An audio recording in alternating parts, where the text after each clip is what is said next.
We've had our first freeze and the garden's starting to look a little dead around here, but now's the time we need to start cleaning out the garden. And a lot of times we're confused about what needs to be cleaned out and what needs to stay. So we're going to first start with our annuals. All of our annuals and tropical plants need to come out of the garden. We're here amongst our elevated beds where we've got our vegetable garden, and we're going to go ahead and remove our trellis that we put in here. And all of our tomatoes and pepper plants, they can be taken out of the garden, roots and all. We're just going to pull these out and we want to leave that soil in there, but get as much as of the roots and the plant out. Now, we didn't have any disease or pest problems, and so we can add these into our compost pile, and it's a great way to recycle that plant material. If you did have any pests or diseases, you want to make sure not to add those plant materials into the compost because that could just allow those pests to overwinter. So again, here we have some basil. It's got a nice root system on it. So we're going to work this up out of the ground.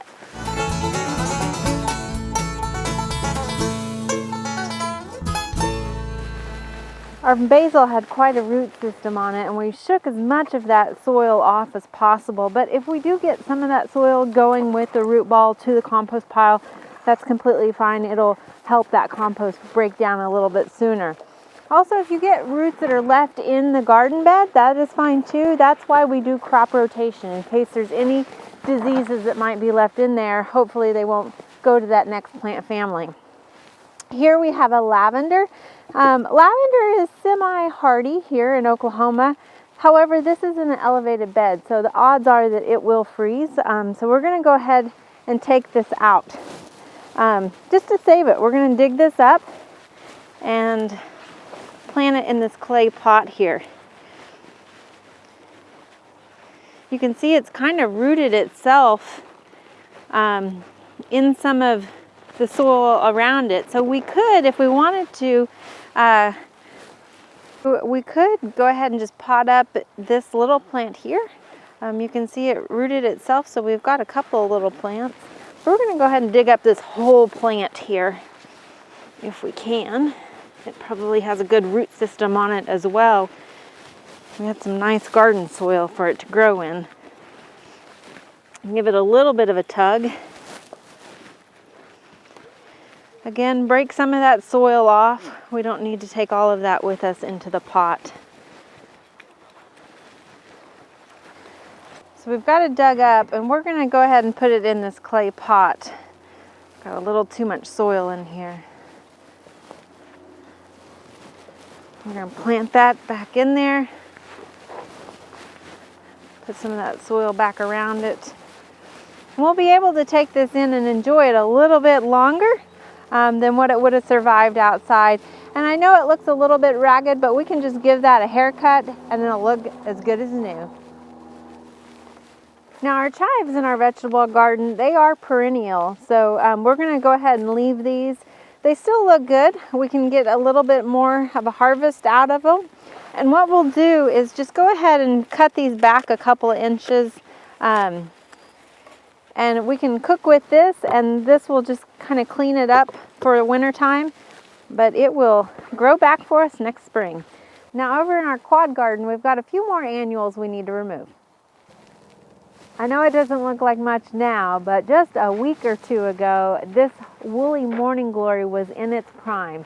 It is a tropical vine, and late in the season has purple flowers on it. But really why we grew it was for this lovely large foliage. It's got a velvety look to it.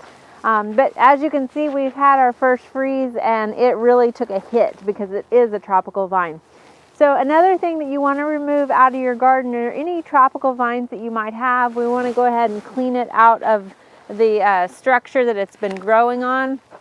And so we're just going to go ahead and start chopping this up to remove it. It's going to take quite a bit of pulling on all of this stuff because it's been growing all season.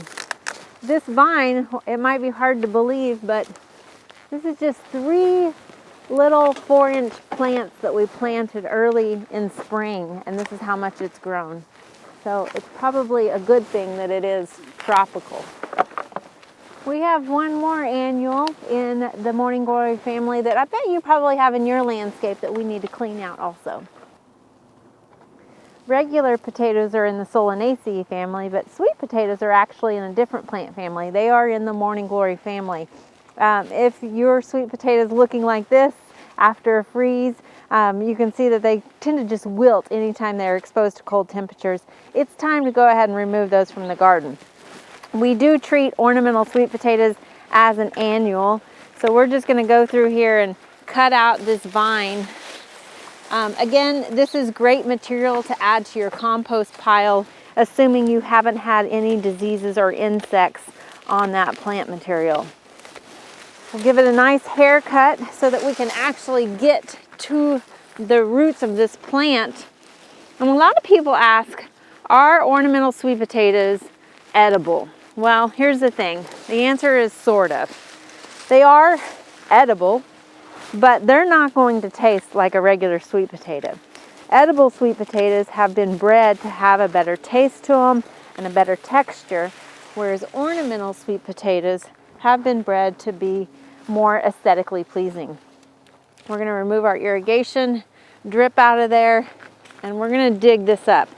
So when we dig this up, we're going to find in here a tuber that looks very similar to a sweet potato that we would eat. And there you have it. Now look at that. Obviously it's not exactly like the sweet potatoes that you might eat, but again, that's because this sweet potato is not bred for the edible part. It is bred for the foliage. So yes, you could eat it, but it's not going to taste good and you don't want to. Now another plant that a lot of people ask about pruning this time of year is our ornamental grasses. And whether it's an annual ornamental grass like the purple millet behind us or the perennial switchgrass, we don't want to do anything to our ornamental grasses right now.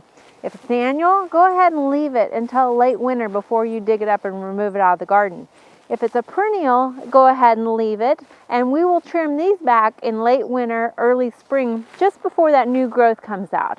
The nice thing about ornamental grasses is you get a fourth season out of them with this lovely winter interest. When we talk about trimming ornamental grasses, this also includes Liriope or monkey grass. We're not going to do anything until late February, early March, when we want this to look fresh again. So we'll come in here with a mower and mow this down, and that'll allow that new shoot to grow back up. Now, regarding some other perennials that we have, cannas are one that a lot of times the whole tissue above ground dies. We often reference plants that die back, and that's what we mean is the plant above ground will die, but the roots remain viable from season to season. Now, this might look like you want to go ahead and trim this back because it is dead, but what we like to do is actually just let this plant tissue die back onto those roots, and it serves as kind of a mulch. Another mulch that we might think about in the fall are all the leaves that are falling from our trees. And if they're scattered about in your perennial bed, there's not really a need to rake them. There are a couple areas that you do want to rake the leaves, and that's on any paths or DG areas that you might have. That's just because it'll look cleaner to go ahead and rake these areas up. Leaves that congregate in an area can be a fire hazard and also just a nuisance as they try to sneak into your house or into your garage. So we're going to go ahead and clean these up that are on our paths. Another area that you might want to think about raking up your leaves is on your dry creek beds. Again, you want to just clean those up. Another area you want to make sure that you do rake up the leaves is on your cool season lawn or your fescue lawn. And that's because this grass is still actively growing, and we want to make sure that we allow it to receive as much light as it can in the winter time. Now you can do this either by raking those leaves up, or you can take your mower and bag the leaves up with your mower. Now we often think about leaves from trees, but there's other plants that drop their leaves as well. Particularly rose bushes tend to get black spot in the summer months, and now in the fall we might not be thinking about that disease so much, but as those leaves have fallen off of that plant, we want to go ahead and rake those diseased leaves up and remove them out of the garden. Because those leaves do have a disease on them, you don't want to add them to the compost pile. But by removing them now, that's going to prevent that disease from spreading on the new growth next spring. Now to recap, annuals, you want to remove them out of the garden, but perennials, we're going to leave them be unless they're diseased, dead, or infested with insects.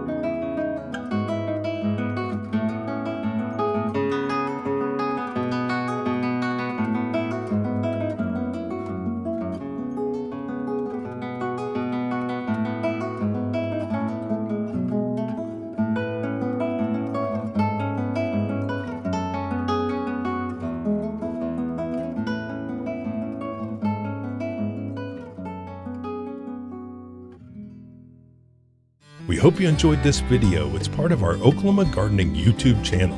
You can also find even more videos on our OK Gardening Classics YouTube channel. And join us on social media for great gardening tips, photos, and discussion.